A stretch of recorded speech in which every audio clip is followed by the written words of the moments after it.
নয়। এই দুঃখ, কষ্ট, বিপদ আমাদের কোমরকে সোজা করে, আমাদের পায়ের মাটিকে শক্ত করে। চিল্লায় বলেন ঠিক কিনা? প্রতিকূল পরিবেশে কিভাবে বাঁচতে হয় এই দুঃখ কষ্ট আমাদেরকে শিখায়। এজন্য মুমিন বান্দার বৈশিষ্ট্য হচ্ছে দুঃখ কষ্ট বেদনা জ্বালা এগুলোতে সে আপসেট হয় না, সে হাল ছেড়ে দেয় না, সে ভরসা রাখে একজনের উপর। চিল্লায় বলতে হবে তিনি কে? কারণ মুমিন জানে রাত্রি যত গভীর হয় অন্ধকার তমানিসা ভেদ করে সুবহে সাদিক হয়। মুমিন জানে গর্ভবতী নারীর পেটের ব্যথা যেই দিন বাড়তে থাকে ওই দিনই নতুন মেহমান আগমনের সময় ঘনাতে থাকে।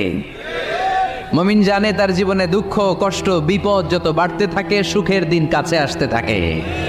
এজন্য মুমিনের হারাবার কিছু নেই। ইন্না মাআল উসরি ইউসরা, ইন্না মাআল উসরি ইউসরা। নবী হে, কষ্টের পরেই আছে আনন্দ, দুঃখের পরে